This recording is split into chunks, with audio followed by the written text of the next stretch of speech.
Question number 11 दिया है कि यदि किसी समांतर श्रेणी के प्रथम n पदों का योग 4n माइनस एन स्क्वायर है तो इसके प्रथम पद अर्थात s1 क्या है, प्रथम दो पदों का योग क्या है, दूसरा पद क्या है, इसी प्रकार से तीसरे, 10वें और nवें पद ज्ञात कीजिए। तो क्वेश्चन में हमें ये दे रखा है कि यहाँ पे n पदों का योग दे रखा है 4n माइनस एन स्क्वायर। तो जो दिया हुआ है उसको हम पहले लिख लेते हैं कि Sn बराबर दे रखा है 4n माइनस एन स्क्वायर। फिर हमसे कह रहा है कि प्रथम पद निकालना है यानी कि a1, और a1 का मतलब भी s1 होता है क्योंकि ये दे रखा है। प्रथम पद को हम a1 से प्रदर्शित करते हैं और a1 जितना होगा उतना s1 भी होगा। तो हमें a1 का मान निकालना है। फिर इसके बाद कह रहा है कि प्रथम दो पदों का योग निकालना है यानी कि s2 का मान निकालना है। दो पद कह रहा है तो यहाँ पे हमें दो रखना होगा। दूसरा पद कितना है वो भी निकालना है, a2 का मान निकालना है। यहाँ पे s2 है यानी कि दो पदों का योग है और यहाँ पे दूसरा पद कितना है।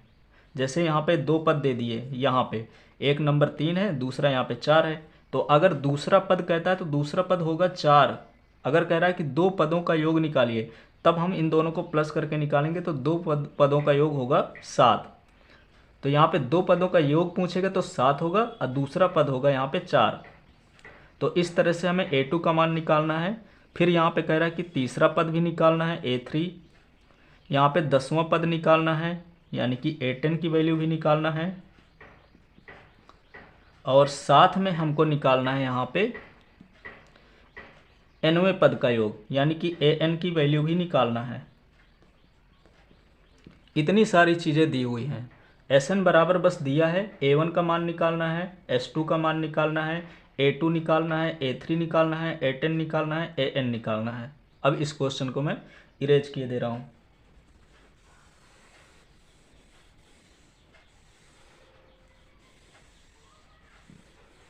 तो जो हमें दिया है उसको हम यहाँ पे लिख लेंगे। Sn बराबर 4n माइनस एन स्क्वायर। हमें निकालना है a1 और वही हमारा s1 हो जाएगा। इसके बाद हमें निकालना है s2। इसके बाद a2 भी निकालना है, a3 भी निकालना है, a10 भी निकालना है और an भी निकालना है। इतनी सारी चीज़ें हमें निकालना है तो हम इसको आसानी से निकाल सकते हैं। सबसे पहले हमें क्या करना है कि यहाँ पे Sn दिया हुआ है तो हम S1 आराम से निकाल सकते हैं क्योंकि हम यहाँ पे जहाँ पे n है वहाँ पे हम 1 रख देंगे, जहाँ जहाँ n है वहाँ पे 1 रख देंगे तो S1 निकल आएगा। तो S1 हमें निकालना है तो यहाँ पे 4 × 1 माइनस 1 का स्क्वायर, क्योंकि n की जगह हमें 1 रखना है। तो ये हो जाएगा 4 × 1 = 4 माइनस 1 का स्क्वायर 1 होता है। तो S1 का मान आ जाएगा यहाँ पे 4 में से 1 को सब्ट्रैक्ट करेंगे तो 3 आ जाएगा। तो इस प्रकार से S1 का जो मान है वो 3 आ गया। एक चीज़ हमें मिल गई। अब हमें S2 निकालना है तो इसी में हम मान रखेंगे, n की जगह हमें 2 रखना है। तो ये हो जाएगा 4 × 2 माइनस 2 का स्क्वायर।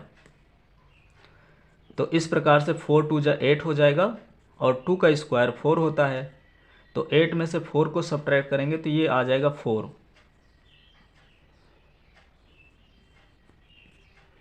तो S2 बराबर आ गया यहाँ पे 4। तो S2 का मान भी हमें पता चल गया। अब हमें निकालना है A2 यानी कि दूसरा पद क्या है। तो दूसरा पद निकालने के लिए S2 में से S1 को घटा देंगे। जैसे अगर मैं यहाँ पे दे दूँ कि एक पद है हमारा यहाँ पे 3 और दूसरा पद है हमारा 4 और इनका जो योग है वो 7 है।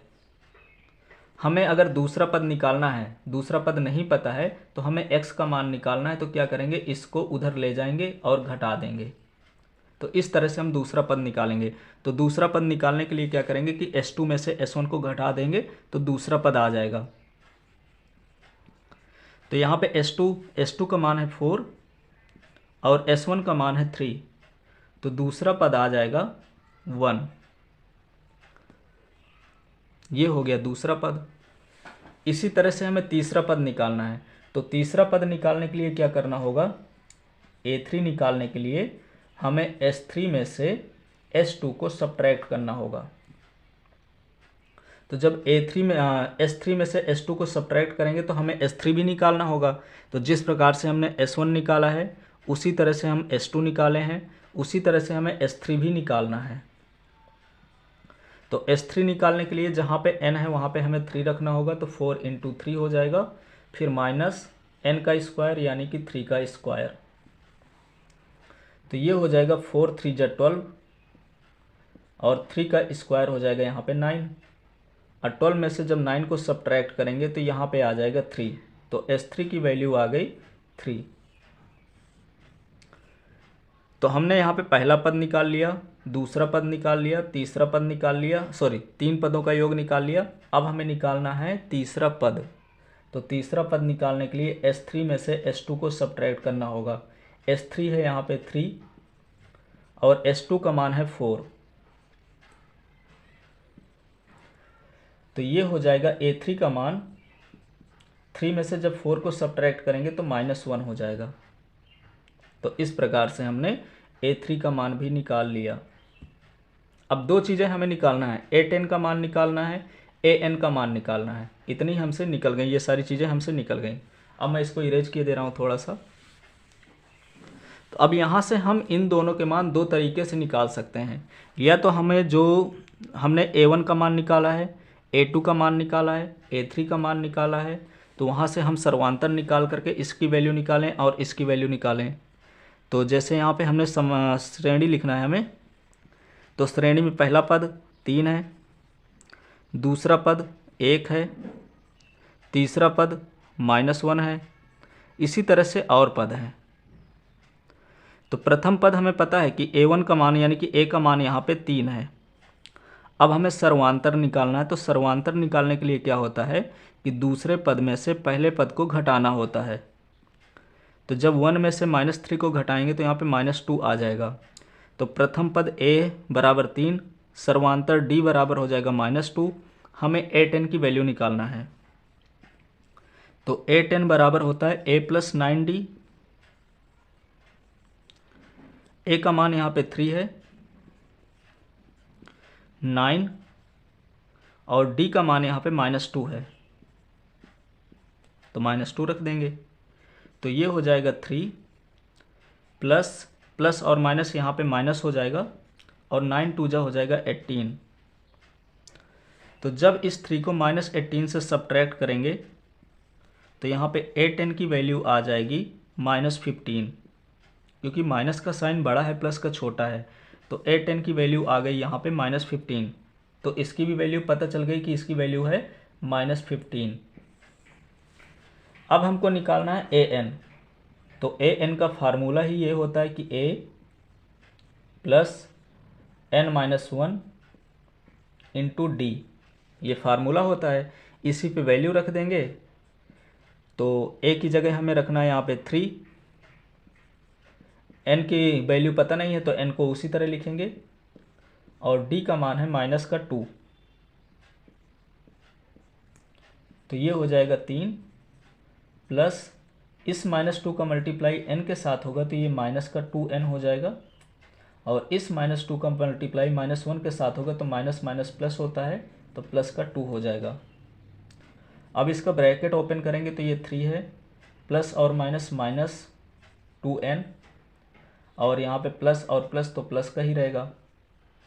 तो 3 और 2 हो जाएगा, दोनों पॉजिटिव नंबर है तो प्लस हो जाएंगे। तो ये हो जाएगा 3 2 5 और -2n। तो इस प्रकार से n की वैल्यू भी आ गई, यानी AN की हमें वैल्यू निकालना था तो AN की वैल्यू भी आ गई 5 - 2n। तो यहाँ से क्वेश्चन नंबर 11 कंप्लीट हो गया।